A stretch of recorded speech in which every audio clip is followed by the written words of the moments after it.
పాఠశాల విద్యాశాఖ ముఖ్య కార్యదర్శిగా జె శ్యామలారావును ప్రభుత్వం నియమించింది. ప్రస్తుతం ఆ స్థానంలో ఉన్న కోన శశిధర్ను రవాణా, రోడ్లు, భవనాల శాఖ కార్యదర్శిగా బదిలీ చేసింది.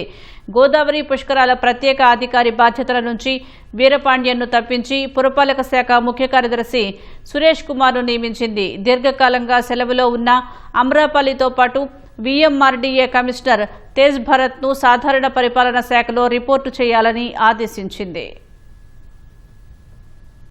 రాష్ట్ర ప్రభుత్వం పెద్ద సంఖ్యలో ఐఏఎస్ అధికారుల్ని బదిలీ చేసింది. సాధారణ పరిపాలనా శాఖ ప్రత్యేక ప్రధాన కార్యదర్శిగా ఉన్న ఎస్ఎస్ రావత్ ను పర్యాటక సాంస్కృతిక శాఖకు బదిలీ చేసింది.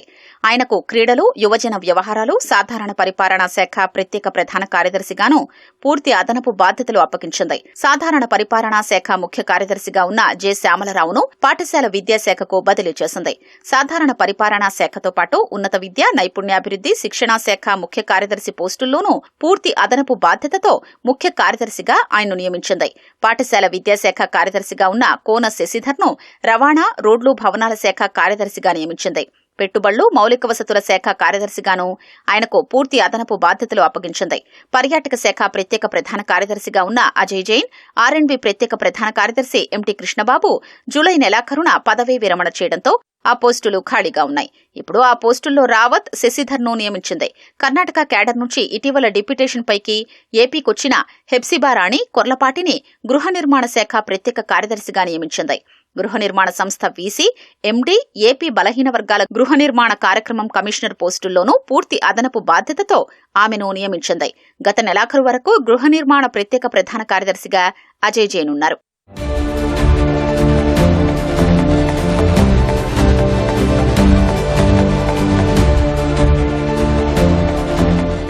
గోదావరి పుష్కరాల ప్రత్యేకాధికారి బాధ్యతల నుంచి జి వీరపాండ్యన్ను తప్పించి ఆయన స్థానంలో పురపాలక శాఖ ముఖ్య కార్యదర్శి సురేష్ కుమార్ను ప్రభుత్వం నియమించింది. ఉన్నత విద్యాశాఖ కమిషనర్ నారాయణ భరత్ గుప్తాకు గోదావరి పుష్కరాల సంయుక్త ప్రత్యేకాధికారిగా అదనపు బాధ్యత అప్పగించింది. దీర్ఘకాలంగా సెలవులో ఉన్న ఆమ్రపాలిని రాష్ట్ర పర్యాటకాభివృద్ది సంస్థ ఎండీ పోస్టు నుంచి తప్పించింది. సాధారణ పరిపాలనా శాఖలో రిపోర్టు చెయ్యాలని ఆదేశించింది. ఏపీ టీడీసీ ఎండీగా పట్టంశెట్టి రవిసుభాష్ ను నియమించింది. ప్రస్తుతం నిర్వహిస్తున్న ఏపీపీఎస్సీ కార్యదర్శి పోస్టుతో పాటు ఏపీటీఏ సీఈఓ పోస్టును పూర్తి అదనపు బాధ్యతగా ఆయనకే అప్పగించింది. ఆంధ్రప్రదేశ్ గ్రామీణాభివృద్ది సంస్థ కమిషనర్ రేవు ముత్యాలరాజును పురావస్తు, మ్యూజియంల శాఖ కమిషనర్ గా బదిలీ చేసింది. గ్రామీణాభివృద్ది సంస్థ కమిషనర్ పోస్టును ఉప ముఖ్యమంత్రి పవన్ కళ్యాణ్ కు ఓఎస్డీగా ఉన్న కె వెంకటకృష్ణకు పూర్తి అదనపు బాధ్యతగా అప్పగించింది. సెకండరీ హెల్త్ డైరెక్టర్ గా ఉన్న కేవీఎన్ చక్రధర బాబును ఆరోగ్యం, కుటుంబ సంక్షేమ శాఖ కమిషనర్, జాతీయ ఆరోగ్య మిషన్ ఎండీ పోస్టుల్లో పూర్తి అదనపు బాధ్యతలతో నియమించింది.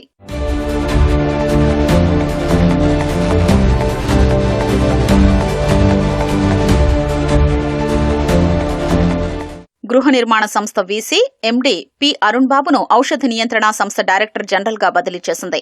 ఆయుష్ డైరెక్టర్ గాను పూర్తి అదనపు బాధ్యత అప్పగించింది. Visakha metropolitan region development authority commissioner N Tej Bharat ను బదిలీ చేసి తదుపరి పోస్టింగ్ కోసం సాధారణ పరిపాలనా శాఖలో రిపోర్టు చేయాలని ఆదేశించింది. ప్రస్తుతం ఆర్టీజీఎస్ సీఈఓగా ఉన్న ప్రఖర్ జైన్ ను వీఎంఆర్డీఏ కమిషనర్ గా నియమించింది. AP fibre net limited MD Geetanjali శర్మకు ఆర్టీజీఎస్ సీఈఓ పోస్టును పూర్తి అదనపు బాధ్యతగా అప్పగించింది. సీసీఎల్ఏలో సంయుక్త కార్యదర్శిగా ఉన్న టీఎస్ చేతన్ను విపత్తుల నిర్వహణ సంస్థ డైరెక్టర్ గా నియమించింది. తితిదేలో జేఈఓగా ఉన్న ఏ శరత్ ను పరిపాలనా విభాగం జేఈఓగా బదిలీ చేసి ఆ స్థానంలో ప్రభల గోపీనాథ్ ను నియమించింది. పోస్టింగ్ కోసం ఎదురు చూస్తున్న ఏఏఎల్ పద్మావతిని ఎన్టీఆర్ వైద్య సేవ సీఈఓగా నియమించింది. పోస్టింగ్ కోసం ఎదురు చూస్తున్న ఎం జయకృష్ణను తిరుపతి నగరపాలక సంస్థ కమిషనర్ గా నియమించింది. Swachhandhra corporation MD B Anil Kumar రెడ్డిని బదిలీ చేసి సాధారణ పరిపాలనా శాఖలో రిపోర్టు చేయాలని ఆదేశించింది. AP TIDCO MD B Sunil Kumar రెడ్డికి స్వచ్ఛాంధ్ర కార్పొరేషన్ ఎండీగా పూర్తి అదనపు బాధ్యతను అప్పగించింది. స్వర్ణ గ్రామ, స్వర్ణ వార్డు శాఖ డైరెక్టర్ గా ఉన్న ఐఎఫ్ఎస్ అధికారి ఎం శివప్రసాద్ ను ఏపీఎస్ ఆర్టీసీ జేఎండీగా బదిలీ చేసింది. ప్రస్తుత పోస్టును పూర్తి అదనపు బాధ్యతగా ఆయనకే అప్పగించింది.